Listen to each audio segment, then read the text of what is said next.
Mummy, मैं कह रहा हूँ ना, मैं सपना से ही शादी करूंगा, नहीं तो मैं जिंदगी भर कुंवारा रह जाऊंगा। और यह मेरा अंतिम निर्णय है। अब इस विषय पर मैं आपसे आगे बहस नहीं करूंगा। तभी आनंद की मम्मी मीना जी ने कहा, बेटा तू समझता क्यों नहीं है? हमने तेरे सामने सपना की जन्म कुंडली पंडित जी को दिखाई थी ना, और उन्होंने सपना की कुंडली में मांगलिक दोष बताया है। अब तू बता, सब कुछ पता होते हुए भी हम तेरी शादी एक मांगलिक लड़की से कैसे करते? तू जानता नहीं कि मांगलिक दोष वाली के जीवन साथी की मौत जल्दी हो जाया करती है? इसलिए तुझे मैं समझा रही हूँ, तू भूल जा सपना को। मीना जी ने आनंद को बहुत समझाया, पर आनंद का कहना था कि जब मैंने सपना से प्यार किया था, तब मैंने उसके साथ प्यार करते हुए जन्म कुंडली का मिलान नहीं किया था। ना ही मैं इन मिलानों को मानता हूँ। इसलिए अब बस मैं शादी करूंगा तो सिर्फ सपना से, और यह मेरा आखिरी फैसला है।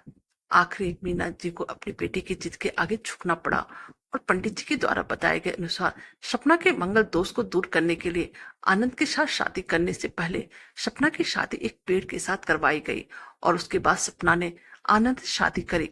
सपना दुल्हन बनकर आनंद के घर आई, पर मीना जी को सपना का मालिक होना अभी भी खटक रहा था, और मीना जी उसे दिल से नहीं अपना पा रही थी। और घर में कुछ भी परेशानी आती तो उसका दोस्त सपना को ही दिया जाता।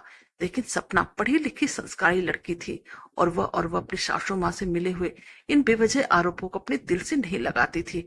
और ऐसे ही ससुराल में उसके दिन कट रहे थे। एक दिन आनंद ऑफिस से जल्दी घर आ जाता है। तब मीना जी ने उससे पूछा, बेटा आज जल्दी कैसे आ गया? तब उसने बताया, माँ आज सुबह से सर दर्द और बहुत कमजोरी आ रही थी, इसलिए ऑफिस में काम करने की हिम्मत ही नहीं हुई। तब मीना जी ने कहा, चल बेटा जल्दी कर, हमें डॉक्टर के पास चलना चाहिए। तब आनंद को मीना जी डॉक्टर को दिखाने गए।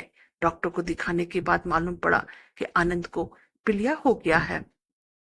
और दोनों जैसे ही घर लौटे, मीना जी ने घर को सिर पर उठा लिया और कहने लगी, जब से लड़की हमारे घर में आई है, तब से हमारे घर में परेशानी और बीमारियां भी साथ लेकर आई है। इसके कदम ही अशुभ है। अब देखो, इसका मांगलिक दोष हमारे बेटे पर भी असर करने लग गया है। कल को अगर मेरे बेटे को कुछ हो गया तो कौन जिम्मेदार होगा? तभी सपना ने कहा, मम्मी जी प्लीज, और कितना नीचा दिखाएंगे मुझे? आज तक मैं चुप रही क्योंकि पापा ने यही सिखाया था कि बड़ों के आगे ससुराल में जवाब मत देना। पर आज तो आपने हद कर दी। अगर मैं आज नहीं बोली तो मैं जिंदगी भर खुद को माफ नहीं कर पाऊंगी। मम्मी जी, अगर आप पंडित जी पर भरोसा नहीं करती थी तो उनके कहे अनुसार आपने सारी मांगलिक दोष निवारण की विधि क्यों करवाई? क्यों पहले आपने मेरे पेट से शादी करवाई? दोष मेरा मांगलिक होना नहीं, बल्कि दोष तो मेरा आपकी बहू होना है। क्योंकि घर में जाने अनजाने में कुछ परेशानी आती है, उसको आप मुझसे जोड़ देती है। और जब कोई सास अपनी बहू से सिर्फ नफरत कर रही होती है, तब यह बहू दोस्त बेटे बहू को नहीं, पूरे परिवार को परेशानी में डाल देता है। और इस बहू देश से मुक्ति सिर्फ शांति दिला सकती है। बहू को अपनी बहू माने, उस दिन उसे दिल से अपनाए, उसे भी सम्मान दे, और यह महसूस कराए वह भी इस परिवार का सदस्य है। नहीं तो बहु दोष मांगलिक दोष से भी ज्यादा पीड़ादायक हो जाता है। सपना की कही हुई बातें मीना जी के दिल को झंझो कर रख देती है, और उन्हें मन ही मन पछतावा भी हो रहा था। उस समय उन्होंने सपना को कुछ भी नहीं कहा। थोड़े दिन बाद आनंद बिल्कुल ठीक हो गया, ऑफिस जाने लगा, और 1 महीने बाद आनंद की सैलरी भी बढ़ गई।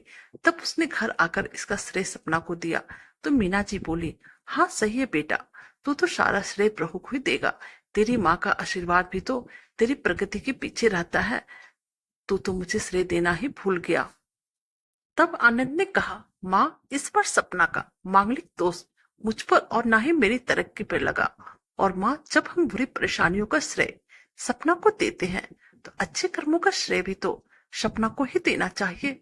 तो इसलिए आज का सारा श्रेय सपना को हो जाता है। आनंद को हंसते हुए कहा। तब सपना बोली, तो क्या तुम भी मुझे ऐसा समझते हो? तब आनंद ने कहा, नहीं सपना, बिल्कुल नहीं, बल्कि मैं तो माँ को यह समझाना चाह रहा हूँ कि सुख दुख हमारे जीवन का हिस्सा है। और कभी जीवन में खुशियां आती है तो कभी गम भी आते हैं। इसके लिए हमें परिवार के सदस्य या अपनी बहू को दोष देना उचित नहीं है। नाना जी बोली, बेटा सही कह रहा है, तू और तेरी तरक्की ही बहुत है मुझे इस छोटे दोष से बाहर निकालने के लिए। आज मैं ये कसम लेती हूँ, आज के बाद मैं सपना को किसी भी बात का दोष नहीं दूंगी। यह सुनकर सपना आज बहुत खुश थी, क्योंकि आज उसको उसकी सास ने मांगलिक दोष के साथ साथ बहुत दोष से भी मुक्ति दे दी थी। कहानी अच्छी लगे तो प्लीज चैनल को लाइक कीजिए, सब्सक्राइब कीजिए और शेयर कीजिए। Thank you.